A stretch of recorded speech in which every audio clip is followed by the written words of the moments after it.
আমরা মারামারিও করে নাই, ভিডিও তো আমরা কাউকে মারি নাই, মারিও নাই, ভিডিও তো সাধারণ একটা ঘটনা আমাদের মধ্যে ঘটতো, কিন্তু একজনকে মেরে ফেলতে হবে এই ধরনের পরিকল্পনা আমরা দেখি নাই।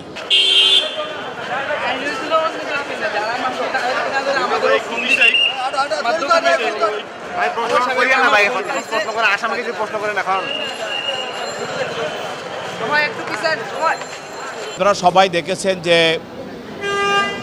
জাতীয় টেলিভিশন এবং আমাদের সোশ্যাল মিডিয়া এবং প্রিন্ট মিডিয়া তো আপনারা দেখেছেন যে গতকাল প্রাইম বিশ্ববিদ্যালয়ে দ্বিতীয় বর্ষের একটা ছাত্র জাহিদুল ইসলাম পারভেজ, সে পিতামাতার একমাত্র সন্তান, তাকে তার বুকে হৃদপিণ্ডের মধ্যে ছুরি মেরে তাকে হত্যা করা হয়।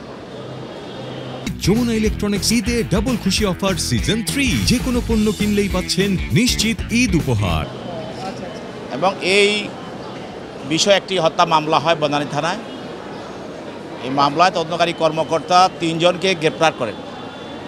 যে 3 জনকে গ্রেপ্তার করেন তার মধ্যে একজন হলো আলাবি এবং আল কামাল, আল আমিন।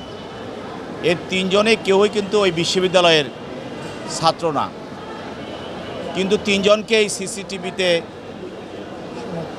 এবং বিভিন্ন তদন্তকারী কর্মকর্তা বিভিন্ন ডিভাইস এবং কনভারসেশনে তাদেরকে পাওয়া যায়।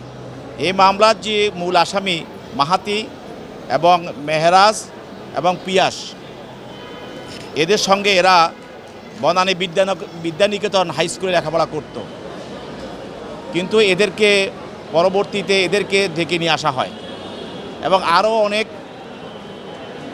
অনেককে এভাবে ডেকে নিয়ে আসা হয়।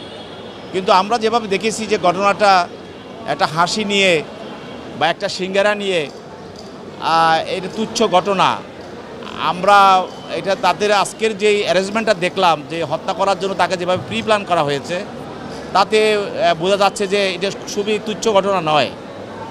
এর মধ্যে একটা পরিকল্পনা বা এর মধ্যে একটা তাদের নীল নকশাও ছিল এবং সেটা ইতিমধ্যে আপনারা বলছেন যে দেখছেন যে একটা ছাত্র সংগঠনের সঙ্গে যিনি যাকে নিহত করা হয়েছে জড়িত, তাহলে এখানে এর পিছনে আরও অনেক কিছু থাকতে পারে।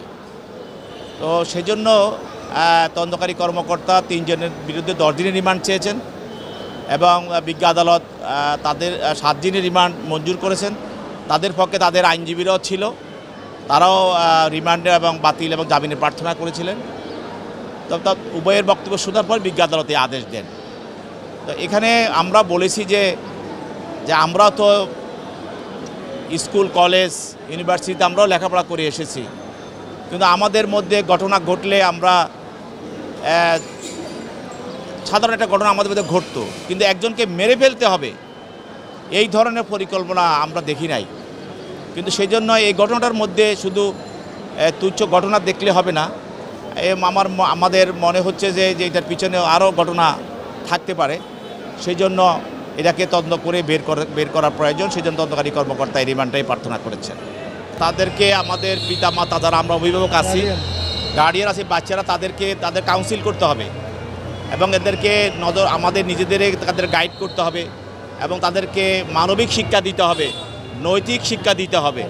শুধু যে ওই যে প্রাতিষ্ঠানিক শিক্ষা দিলে হবে না, সবাইকে নৈতিক শিক্ষা দিতে হবে, তারপরে মানবিক শিক্ষা দিতে হবে এবং বিশেষ করে বাচ্চাদেরকে খেয়াল রাখতে হবে যে বাচ্চারা কোথায় যাচ্ছে, কি করছে, এগুলি তাদেরকে প্রতি খেয়াল রাখতে হবে। এবং ঘরেও দেখা যাচ্ছে আমাদের বাচ্চারা সারাদিন মোবাইল নিয়ে বসে থাকে, তারপরে মোবাইলে অনেক তারা কী করছে, এগুলি আমাদের সচেতন পিতামাতাদের অবশ্যই সমাজের যারা আমরা আছি আমাদেরকে খেয়াল রাখতে হবে।